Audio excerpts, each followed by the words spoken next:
Hello, everyone. As Kevin mentioned, I work closely with OneOC with their advisory council with helping, address some of the insurance issues that many of their member nonprofits face.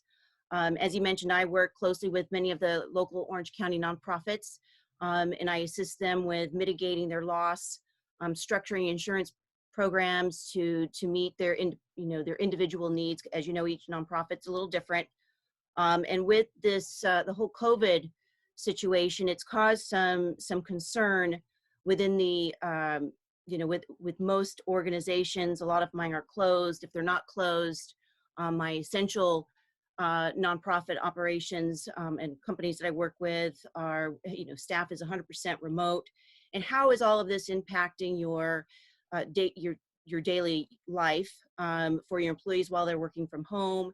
And what can we do immediately to possibly see some much needed premium considerations from the insurance companies? So the last 2 weeks has been a lot of movement. And as the situation, it remains fluid and it's evolving pretty much on a daily basis. So I recommend that you work closely with your brokers to ensure that you're addressing all of your concerns and potential for reductions in your overall cost while your employees are at home or you're having a shutdown of your operation. So on April 13th, the Department of Insurance issued intervened and issued a directive that all commercial carriers will need to provide an outline of premium relief for their insured. So I spoke in detail yesterday with one of the largest insurers, which is Philadelphia Insurance, and they are working on the back room on that. However, they have not issued how that's going to be addressed. They said it would be within the next month. So with that said, I think it's imperative that you look at the different lines of coverage that could potentially see some reduction in premiums, and what are those? So immediately, your auto insurance should be adjusted. So most of the personal lines insurance companies, such as Allstate, have already issued AAA directives and are returning premium or applying a 25% credit to those policies. When we're talking about a commercial insurance policy, which are your property, liability, which are immediately impacted by COVID, how can we get some reductions? And so those are, again, your commercial auto, property, general liability, and workers' compensation. So the way to address that would be, let's say for workers' comp, most carriers, actually the WCIRB, which is the governing body for workers' compensation here in the state, has agreed, and they've already issued an order that that idle pay, so for your employees that are working from home or actually have been furloughed, or you're decided to pay them while they're at home but they're not working, that premium, or you should not be charged premium against those people against a final audit. That's something that they're addressing. Another item that the Bureau is considering is a change in your class code. So many of you who have people out in the field, which would be an 8742 salesperson code, is $1.10, let's say, per 100 of payroll. They've agreed, and different insurance companies are taking a different stance on it, but the thought is that those should all be then switched to a clerical class code while they're working at home. But it's not going to impact all nonprofits. I work with a number of museums. So in a situation where you've got a class code that encompasses a clerical within the description, you may not see some of that premium relief. But it's something that you should address with your insurance broker, because there is going to be savings because of a change in class code to the lower rate, which is a clerical class. If you have vehicles that are not being driven, there's some savings that you can see on that through your commercial auto. And again, that's something that you address with your broker, but carriers have been mandated to offer that premium relief for until we are back to work, which, you know, as of now is May 1st. They've said, you know, for the months of March and all of April, you should see some premium relief provided back, and then they're going to readjust hopefully for May. So that would be, you know, 25% of your total collective premium. You should be able to see some further information coming out from the carriers on that. So that is good news. Speaking about the workers' compensation, if you are insured through the State Compensation Insurance Fund, they've automatically come out and said, you know, we're going to go ahead and immediately implement those suggestions from the WCIRB. So, and the state fund has provided individual grants up to $10,000 or 2 times a policyholder premium for specific COVID safety measures. So that's another thing that the state fund is doing, which we hope other insurance companies follow suit. Which brings me to our next question. Are COVID-19 illness recordable on an OSHA log? Well, I'm sorry, I have that as number, sorry, Kevin, go back to number 2. I'll skip that one. How can I protect my property when in a shutdown due to a pandemic? So this again would be different per organization. Many, I should say, property insurance policies include an exclusion for vacant building. So if you are 100% working remote, that is something you need to immediately address with your broker to ensure that the vacancy exclusion is lifted during this time of a shutdown. We also suggest that you do, you know, weekly drive-by to make sure that there's not been any vandalism, that you continue to check the sprinklers, the alarm, all of the things that you would typically do while you would be operating out of your building, just to ensure that there's not been any theft or vandalism during the period of it being vacant. And again, if there's a vacancy exclusion on that policy, those claims could potentially be excluded. So again, that's the most important thing I would recommend, is making sure that there is not a vacancy exclusion or protective measures that are required under the terms of the policy, because that could potentially limit coverage if there was a claim. And again, I would also work with your property managers to ensure, if you do not own the building, what measures they're doing to protect you know, the building while it's not being occupied. So then bringing back to the next question, Kevin, which I think is our OSHA illness question. So this is new.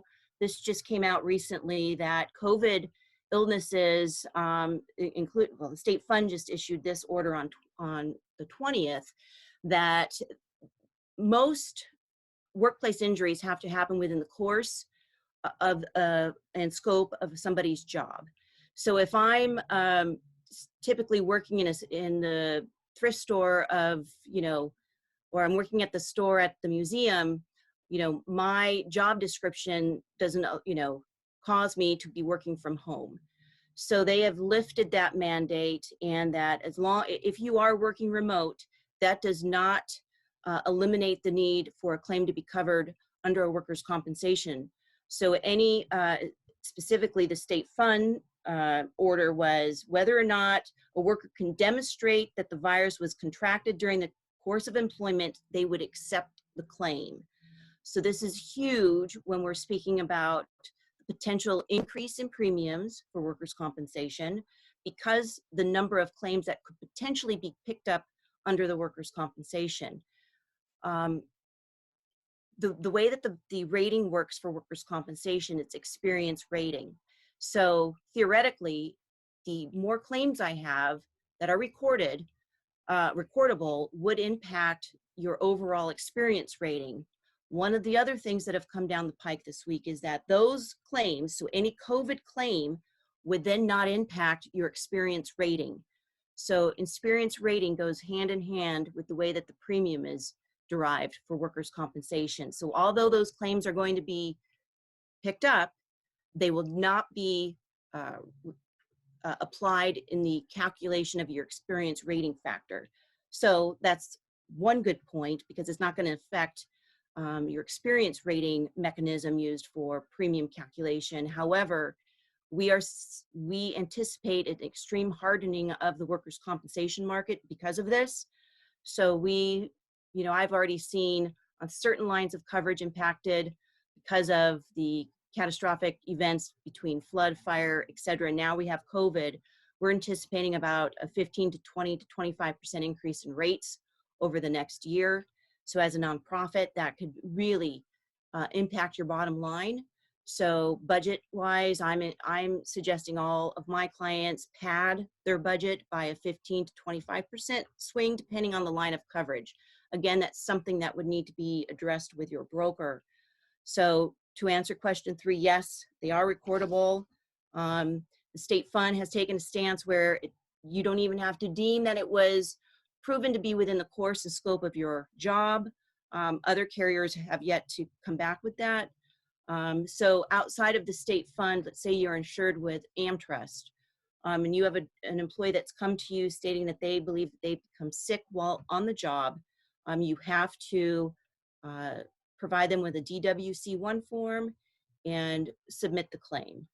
The carrier at that point would then investigate the claim. They have up to 90 days to issue notice that it's been an accepted injury. And again, it would then need to be, if you are subject to the OSHA 300 log, you would have to ensure that it is recorded on the log, which then brings another question. Again, everything is kind of evolving. So if I record the injury for OSHA, under my OSHA log, because it is quote unquote a medical condition, how does that play into with HIPAA? So does it need to be shown on the OSHA log? The answer is yes. It needs to, even though HIPAA can come into play there. The WCIRB has ruled this week that yes, it needs to be shown on the log unless the employee specifically states that they want their name omitted from the log. So that's something else. And remember, your OSHA logs are posted from February through April. So for next year, if you have any COVID claims from this point forward, next year when you post your log, you need to show those claims on the log. Question 4, am I required to have a COVID-19 exposure prevention plan? The answer is yes. So if you are an essential business and you are still, and you've been operating, you should have a plan in place. It is mandated. That went into effect a couple weeks ago by both the county of LA and Orange County. I provided kind of our template, but it is imperative that you have to address certain elements of a COVID plan. And I thought I had my notes here. Hold on a minute. And what does a COVID plan look like? So you have to outline, if COVID is found to be on site, there are certain cleaning requirements. There are the most important element of the plan is PPE. So if you are an essential business, you have to provide your employees with those personal protective equipment. So masks, gloves, those have to be provided. You can, employees can bring their own. I had a call this week with a client stating that one of her employees was using kind of a scarf. Again, there are certain, the CDC has defined what qualifies as a mask. It needs to cover the nose and the mouth, and suggest that you monitor that to make sure that if employees decide to use their own bandana or something to that effect, that it meets the CDC requirements. Your prevention plan needs to also address the responsibility of your employee. You being the employer can only do so much. You can provide, the masks, you can provide the gloves, but you need to ensure that, and OSHA mandates that employees have to frequently wash their hands for 20 seconds. They have to avoid touching their eyes, their nose, their mouth, and follow appropriate social distancing guidelines. And how does that work? So as of now, the state has not come out until they've rolled out when we're supposed to reopen. They've not come out specifically to say what each organization is required to do when you reopen. I just received this morning, one of my clients works closely with FedEx, and FedEx is now requiring anybody that enters a FedEx facility has to go through a series of steps. Prior to entering the building, they've outsourced for a service provider to do temperature checks. So you have to go through, temperature checks. You have, they also mentioned that individuals who show a temperature of 100.4 would not be allowed into the building. So we're going to see more and more of these measures implemented as more organizations open. And what does that mean? Are you going to have to keep employees working from home? Or are you going to bring them back in staggered shifts? So again, it's something that you're going to have to address on an individual basis based on what your mission is. If you have folks in the field, what does that look like? If you're in the social services realm, make sure the folks in the field have the, temperature controls in place where they can monitor their own temperature. If they're meeting, if you have a behavioral health specialist that's in the field meeting children, what does that look like? Are you going to have to mandate that those children temperature is taken before your employee comes in to start any type of service? So those are things that are currently being discussed, and I would make sure that you internally are having those discussions, because again, what is that going to cost the nonprofit? I'm going to now have to purchase, temperature, thermometers or any sort of additional protective equipment mandated by the county or state. So that's something that again would impact your budgeting requirements. Let's see what my next question was, Kevin, on that. With your exposure prevention plan, that's also going to have an element of, if somebody believes that they've contracted COVID while in your building or while in partnership with you, you have to have a worksite cleaning and disinfecting policy in place, and that needs to be handwritten. Your social distancing requirements has to be posted. So rigorous house cleaning program needs to be put in place moving forward once we bring those folks back from the field. So again, if you need help with that, please reach out to OneOC. We've got templates that can assist you with that. And then there are certain letters that need to be provided to your employees if there is to notify them if COVID has been found on site. So until we get to that point where everybody's back at work, that's something that you need to have in the pipeline. But if you are an essential business, you should already have that in place. It is mandated. And if it is not in place, it was required by April 17th. So please reach out to OneOC. We can help you with those things. So what advice is available for reopening my business? I think, again, the safety of your employees will be key. That's going to keep, certain costs in line, your workers' comp premiums, hopefully.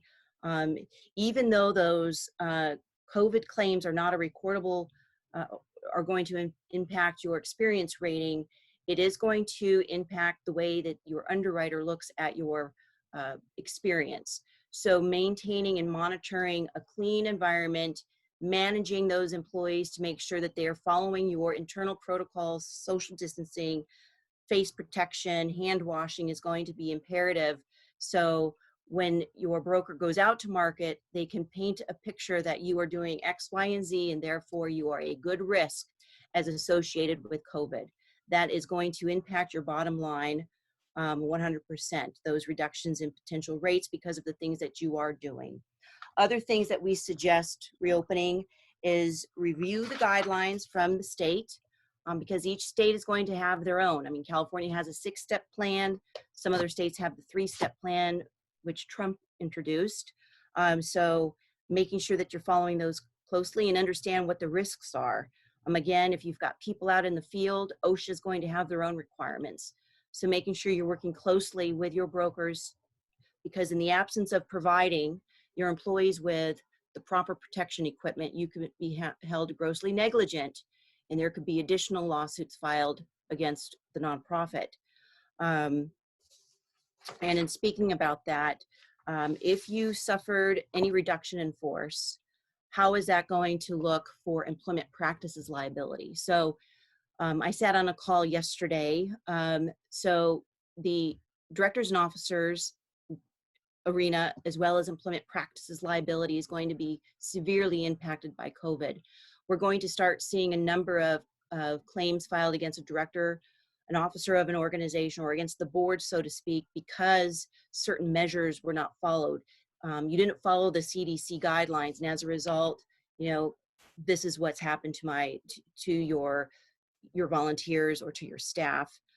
So that's something that, again, you need to work closely with. So it comes down to safety, safety, safety. Once we get open, we have to make sure the employees are kept safe, and that you monitor them continuously to make sure that they are following those guidelines, because in the absence of them not, or in the absence of you having these, exposure identification plans in place, you could be held negligent in that.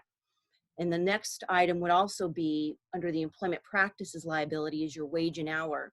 So we could potentially see, if you've laid off people because of the closure of the organization and you did not rehire them, what is that going to look like for your employment practices liability? So that, again, is going to impact the rating.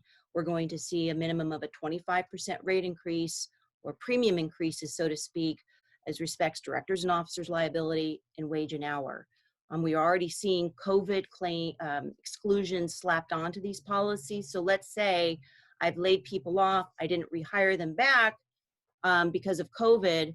A claim is then filed for wrongful termination or a wage and hour because you didn't pay them the right sick leave under the COVID mandates. There would be an exclusion under the policy. We're seeing those added at renewal. So that's, again, something you have to work very closely with your broker on to make sure that those COVID exclusions remain off of the policy. Again, there could be additional charges to keep them on, which we would suggest. But under most commercial insurance policies, there are exclusions for bacteria and viral. So, which is what the issue is with business interruption.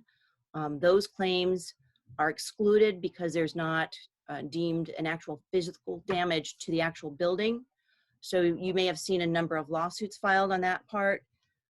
So again, it's just something you need to be closely in contact in managing. I think the next item I have is the cybersecurity. So as you have more and more workers out working from home, we just need to maintain that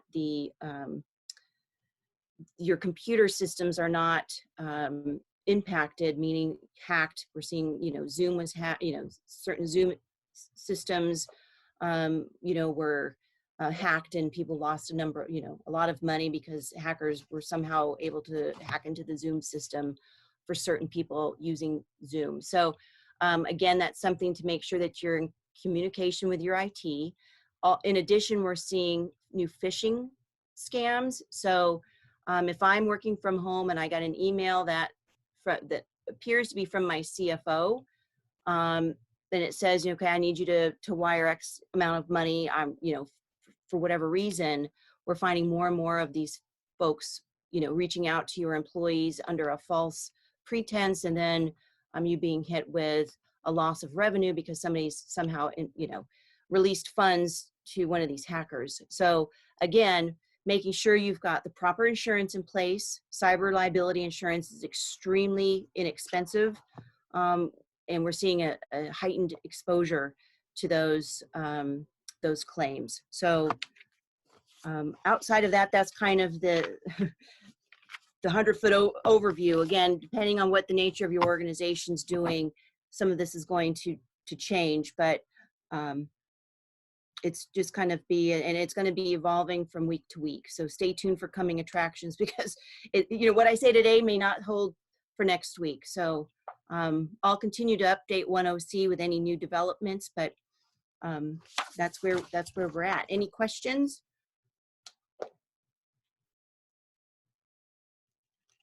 Thank you for that, Kelly. That's incredibly helpful. And I just want to echo that. We'll be continuing to collect updates from Kelly at OneOC. And so if you have particular questions as it evolves, feel free to reach out to us and we can get you the information you need. You might not know this, no one might know this, but I'm curious, with the exposure prevention plans for COVID-19, do you have to state how long those will be in place, or is there a pre-legislative requirement for how long those need to be instated in your organization? As of now, it falls suit with all of the emergency stimulus kind of plans. Those are going through to the end of December. So I would suggest, I mean, these are going to have to be in place and posted through as long as December 31st. But I anticipate, Kevin, these are going to be rolled into OSHA as a standard mandate.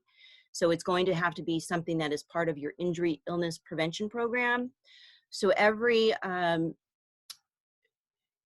company in the state of California are required to have what's called an injury illness prevention program.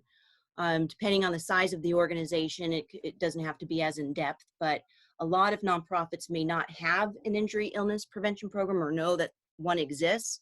So that's something that I would reach out to either your HR director or possibly the CFO may know if you have an injury illness prevention program. If you do not, that is one of the largest areas where the OSHA is fining organizations. So if I'm an OSHA inspector, auditor, and I walk into your facility, the first thing I'm going to ask is, do you have an OSHA injury illness prevention program? And if you can't find it, it's a hefty fine. I think it's like $10,000. I don't know the exact number, but it's a big number. So your injury illness prevention program is basically employee safety. How is that addressed? It addresses workplace hazards, chemicals that may be on site that are outside of the standard cleaning type. So then it's going to have to also have an element of bloodborne pathogen because of COVID. And then it's going to have this COVID prevention plan in place. So I see that as something, because they're saying that it's not going away, right? So Right. it's something that's going to have to be implemented into your injury illness prevention program. And it's not something that is just easy to print it off and put it with the folder. You have to implement training for your employees. So with your injury illness prevention program, all employees should be aware of it.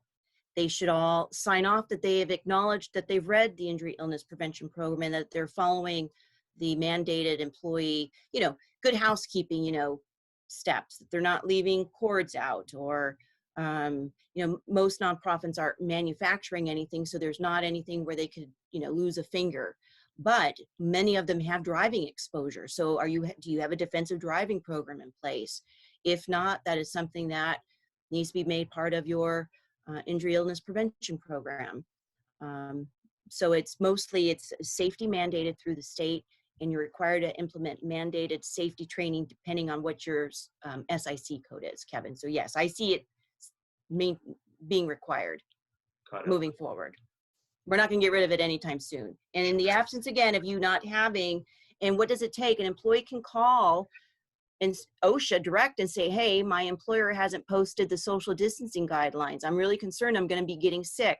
What are my, what are my benefits under, the DOI or the Department of Labor? Can I sue my organization for that? And the answer is yes. They can issue a law, they can file a claim. So that's why it's very important to make sure you audit your injury illness prevention program. If you do not have one, you need to have one implemented immediately. It needs to be rolled out to the staff, even if they are remote. And this is the best time to do it, is to update those policies and get those rolled out. Yeah, I think that's a great point. Now is the time to leverage it before everyone's back. Yeah. So where it can take care of those things so that when they come back in, it's already pre-established and they already have all the info they need. And one of my clients has a huge volunteer base, and how is this going to impact volunteers? Well, again, if they claim that they contracted COVID while participating in event with if they're a mentor and they're participating in an event with their mentee, and those certain protocols were not taken, you know, they weren't doing the temperature checking or any of those things, then the volunteer would then be picked up under your exposures. So do you have an active accident policy in place, and is you know, a virus or bacteria excluded from those accident policies? So it brings up, again, a number of other issues when we're talking about a volunteer base and what the impact would be for them. Definitely. All right. Well, we still have a few minutes. If anyone on the call has any questions, now would be time to ask. Feel free to input those in the chat box, or you can unmute yourself and go ahead and ask as well if you'd like. Definitely know we covered a lot. So I know it's a lot, and it's changing daily. So like I said, Kevin, I'll continue to send you updates. And if anybody needs anything, just feel free to Kevin and get you in touch with me. Perfect. Awesome. Well, I'll make sure to get Kelley's email to you guys or connect you if you have any specific questions. Kelley, thanks so much for taking the time to share all this valuable information with us. I know it's daily adjusting, and so you're on it, and we really appreciate it. And very comprehensive stuff. And what I appreciate is that there's immediate things our nonprofits can do right now with these premium reductions, but there's also forward-thinking steps we need to take as we think about reentering the workforce and everything surrounding OSHA. So thanks for catching us up to speed. And for everyone on the call, I'll be sending this out if you have want to review it or have any additional questions. And I can add some bullet points to each question so they have that too. Perfect. Great. Well, Awesome. thank you, everybody. Thank you, Kelley. We'll see you soon. All right. See you soon. Bye.